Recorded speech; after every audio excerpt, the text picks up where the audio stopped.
स्वागत है दोस्तों आपका BS commerce education learn something with me में। अब तक आपने हमारे 2 पार्ट्स देख लिए। अब तक हमने 20 क्वेश्चंस कंप्लीट कर लिए।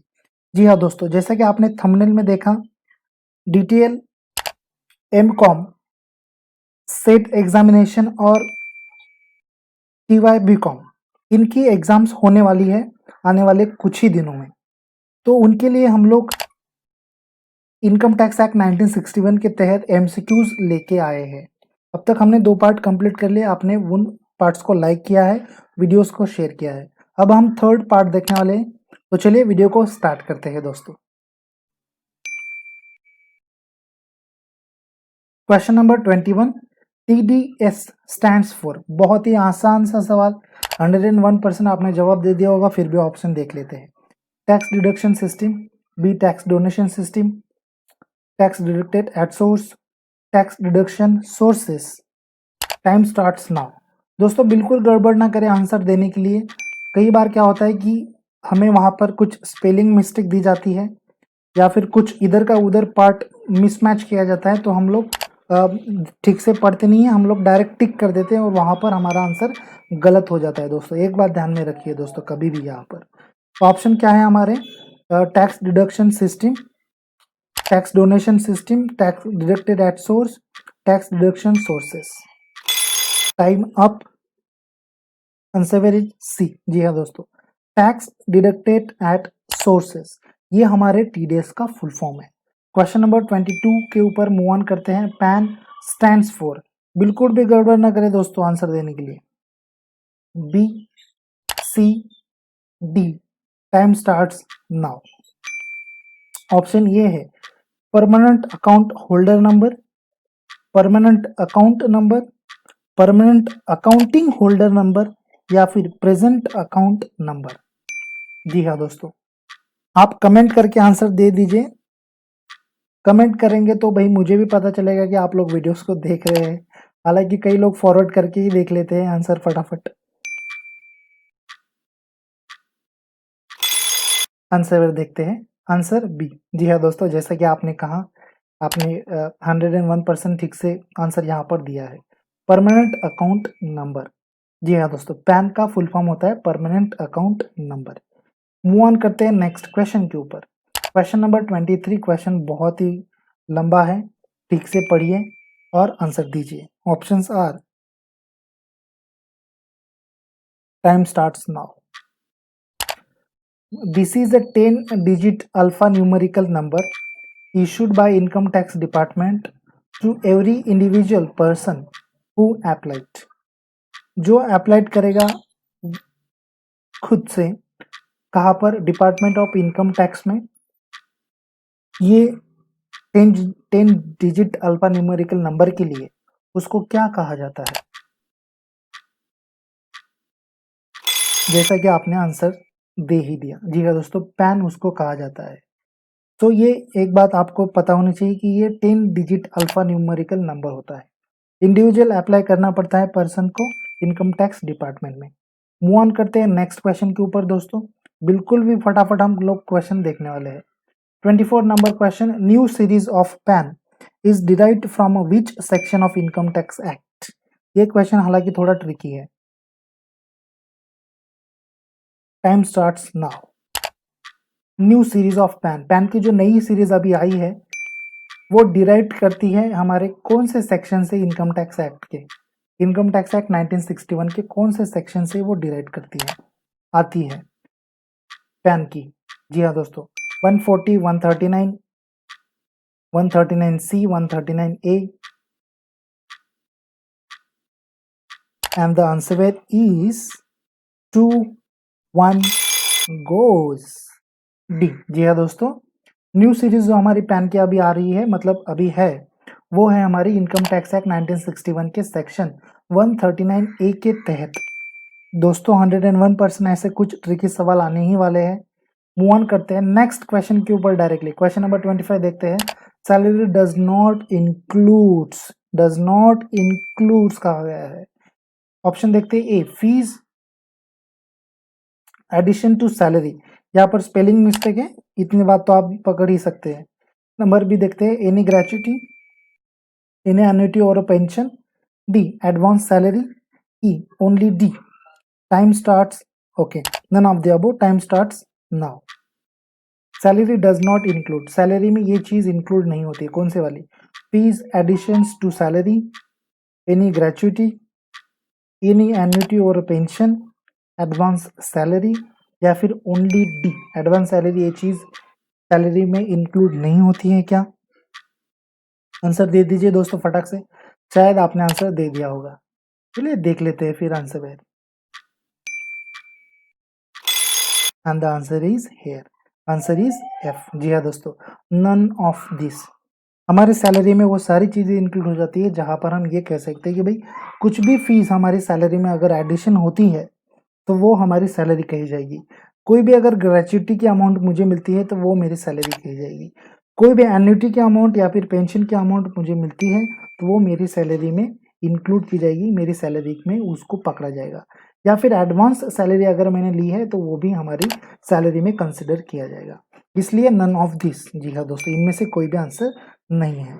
मूव ऑन करते हैं नेक्स्ट क्वेश्चन के ऊपर। दोस्तों उम्मीद करता हूँ कि आपने हमारे चैनल को सब्सक्राइब किया है, वीडियो को आप 101% शेयर करने ही वाले हो और आपने इस वीडियो को लाइक जरूर किया है दोस्तों।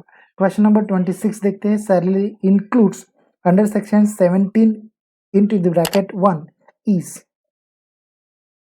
wages, any pension, any advance of a salary, any perquisites or a profit in a lieu of into the bracket addition, E, all of these, none of these. Time starts now. दोस्तों बिल्कुल भी गड़बड़ ना करें, बिल्कुल आसानी से, बिल्कुल शांत दिमाग से इस क्वेश्चन का आंसर दीजिए। वीडियो को आप पॉज करके भी आंसर दे सकते हैं, ऐसी कोई बड़ी बात नहीं है दोस्तों। आपकी प्रैक्टिस होगी दोस्तों, यही मेरा इसके पीछे मोटिवेशन है, मतलब मोटिव है। Salary includes under section 17(1) wages, any pension,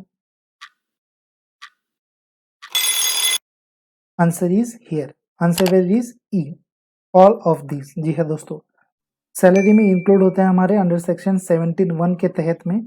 हम ऐसा कह सकते हैं कि salary include under section 17 subsection 1 wages, any pension, any advances of salary, any perquisites और profit in lieu of additions. जी हाँ दोस्तों, जो एडिशंस होंगे सैलरी में वो ही लेंगे, जो एडिशंस नहीं होंगे वो नहीं लेंगे, बट एडिशन 101% होते हैं। इसलिए हमारा आंसर क्या हो गया, ऑल ऑफ दिस। मतलब ऐसी सारी चीजें अगर हमारी सैलरी में आ जाती है तो वो हमारी salary includes under section 17 subsection 1 के तहत आ जाती है दोस्तों। मूव ऑन करते हैं नेक्स्ट क्वेश्चन के ऊपर। क्वेश्चन नंबर 27 देखते हैं। Which payment are not included in leave of a salary. Leave of salary में कौन सी पेमेंट इंक्लूड नहीं होती है?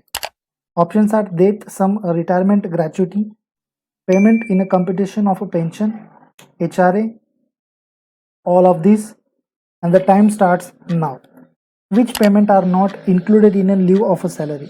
कौन सी पेमेंट लीव ऑफ सैलरी में इंक्लूड नहीं होती है? Death of sum, retirement, gratuity, payment, what happens? Okay, तो चलिए यहाँ पर आंसर तो आपको दिख ही गया है। Which payments are not include in a leave of salary? Death of sum, retirement, gratuity, payment in a competition of pension, HRA, all of this. जी हाँ दोस्तों, इसका मतलब इस सवाल का जो जवाब है वो है ऑल ऑफ दिस। ये सारी चीजें हमारी नॉट इंक्लूडेड, कहाँ पर इंक्लूड नहीं होती? Payment are not included in leave of a salary. Leave of salary में ये पेमेंट इंक्लूड नहीं होती है दोस्तों।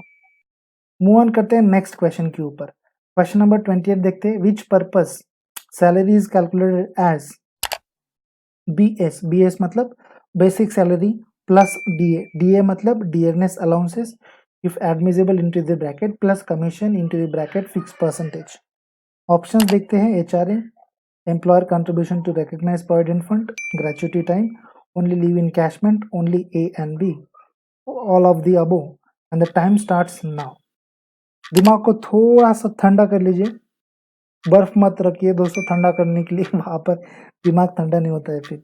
विच purpose salary is calculated as, कौन से पर्पज के लिए सैलरी को ऐसे कैलकुलेट किया जाता है? BS plus DA if admissible plus commission plus, sorry, into the bracket fix percentage.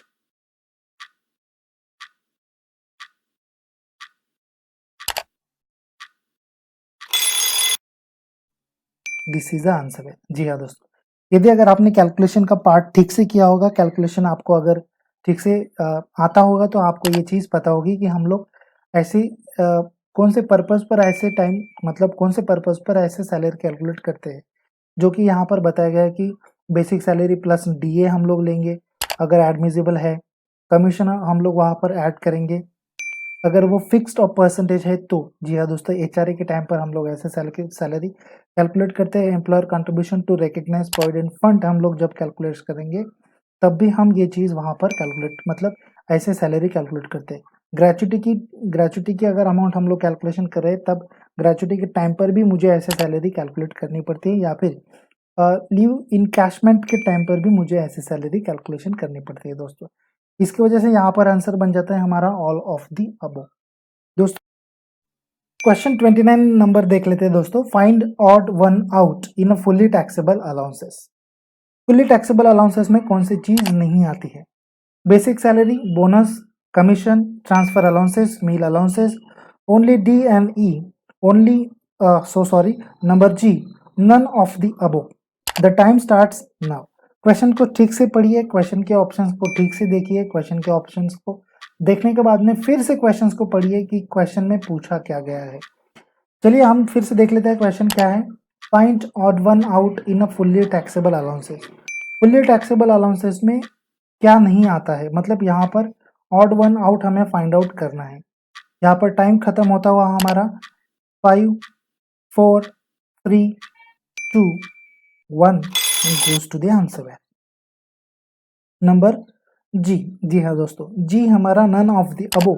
यहाँ पर ऐसा कोई भी odd one out fully taxable allowances के बीच में नहीं आ रहा है। इसका मतलब यहाँ पर हमारा आंसर हो गया none of the above.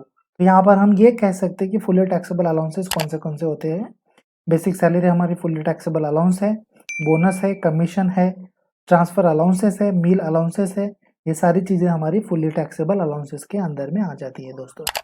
29 number के क्वेश्चन के बाद में चलिए मूव ऑन करते हैं 30 नंबर के क्वेश्चन के ऊपर। ये हमारा थर्ड पार्ट है दोस्तों। अब तक हमने 30 क्वेश्चंस मतलब अब तक हमने 29 देखे हैं, अब हम 30 नंबर का क्वेश्चन देखने जा रहे हैं दोस्तों। जैसा कि मैंने आपको लास्ट वीडियो के पार्ट में कहा था कि अगर हमारी इन वीडियो को 50 लाइक्स के ऊपर अगर लाइक्स मिलते हैं तो मैं आपको ये पीडीएफ फ्री में प्रोवाइड करूंगा 10 क्वेश्चंस की। जी हाँ दोस्तों, फ्री में 101% डिस्क्रिप्शन बॉक्स में मैं लिंक दे दूंगा, वहां से आप ये पीडीएफ को डाउनलोड कर सकते हैं। बट कभी जब हमारे 50 लाइक्स 101% हमारे इस वीडियोस के सभी पार्ट्स के ऊपर 50 लाइक्स आ जाएंगे तभी दोस्तों। और आप वीडियो को हमारा बिल्कुल भी शेयर कीजिए, बिल्कुल भी ना भूलिए शेयर करना। जी हाँ दोस्तों, तो 30 नंबर का क्वेश्चन देख लेते हैं। Select correct statement related to children education allowances. Number A. This allowance comes under in a section 1014 special allowance. B. Amount exempt monthly rupees 200 per child up to maximum 3 child. Amount exempt monthly rupees 100 per child. D. Amount exempt monthly rupees 100 per child up to maximum 2 children. E. Only A. F. Only A and D. And the time starts now. थोड़ा tricky है question, थोड़ा लंबा भी है question. जिसने ये examination को ठीक से ट्रीट किया होगा, ठीक से कैलकुलेट किया होगा, तो उनको ये चीज़ मतलब ये सवाल का जवाब अच्छे से वो दे सकते हैं। क्वेश्चन पूछा गया है कि करेक्ट स्टेटमेंट को सिलेक्ट कीजिए। चिल्ड्रन एजुकेशन अलाउंस के बारे में कहा गया है, पूछा गया है दोस्तों। 3 2 1 यहाँ पर टाइम खत्म। हम बिल्कुल अभी आंसर देख लेते हैं। आंसर हमारा है F. A and D this both are correct statement. क्या है ए हमारी स्टेटमेंट क्या है, देख लेते हैं। These allowances comes under in a section 1014 special allowances. Okay, none other than D देखते हैं। Amount exempt monthly rupees 100 per child up to maximum 2 children. जी हाँ दोस्तों, मंथली हम लोग 100 पर चाइल्ड के लिए यहाँ पर अगर वो ऐसे एम्प्लॉय का बच्चा अगर पढ़ता है, जी हाँ दोस्तों, तो हम लोग वहाँ पर एग्जाम देते हैं कैसे, monthly 100 rupees per child up to maximum 2 childrens के तहत। तो ये यहाँ पर हमारा 30 नंबर का क्वेश्चन था दोस्तों। उम्मीद करता हूँ आपको बीएस कॉमर्स एजुकेशन की ये वीडियोस अच्छे लग रहे हैं। आप वीडियोस को लाइक भी कर रहे हैं दोस्तों और वीडियो को आप शेयर भी कर रहे हैं। वीडियो को शेयर कीजिए, अगर लाइक्स यहाँ पर बढ़ते हैं तो मैं और भी क्वेश्चंस आप लोगों के लिए लेके आऊँगा, पीडीएफ आपको फ्री में प्रोवाइड करूँगा। और ये इनकम टैक्स एक्ट 1961 हम अभी देख रहे हैं, एडवांस अकाउंट्स के भी मैं क्वेश्चंस लेके आऊँगा दोस्तों, यदि अगर मेरे चैनल के ऊपर इन वीडियोस को लाइक्स मिलते हैं तो। Have a good day guys, bye bye, take care, see you soon, stay tune, bye bye, take care.